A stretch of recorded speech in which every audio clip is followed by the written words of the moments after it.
لما تفكر تروح جيم حاسم ما تفكرش كتير وخد معاك ليبرون، لانه في اول الماتش كده على السريع هترسم له خطة يخترق من اللو بوست ويغفل المان بتاعه ويديك افضلية وراحة، ولو المان بتاعه ركز معاه هيسحبه للسلة ويسجل بسهولة. خده عشان هيسرع لك اللعب ويوصلك للحلقة، ولو معرفتش تخلصها بصيله وهيوصل الكرة لصاحبك اللي عامل ميس ماتش مع المان بتاعه وسهل يسجلها. هاته عشان لو انضرب هيشخصنها ويرد بثلاثية قاتلة. هاته عشان مش هيحرق كتير مع الصوت اللي في فان باك وصوت من غير مفعول.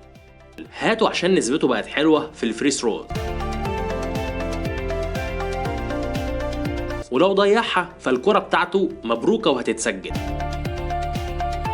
لكن مش هتعجبه فهيعوض الرمية بنفسه ويجيب ثلاثية على الرايق. هاته عشان ذكائه في دفاعه برغم تقدم العمر بيه. هاته عشان السبين موف ذا واي بتاعته على الرايق. هاته عشان لما يعمل بلوك مش هيسيب الهجمة إلا لما يبصم ويسجل باسكت. هاته عشان لما تتزنق في الكورة اديها له وهيعمل لك أحلى أليو باص ودنك من صاحبك تزلزل الملعب. هاته عشان لما تضيع الثلاثية هيرجعها تاني للفريق بدماغه وذكاء.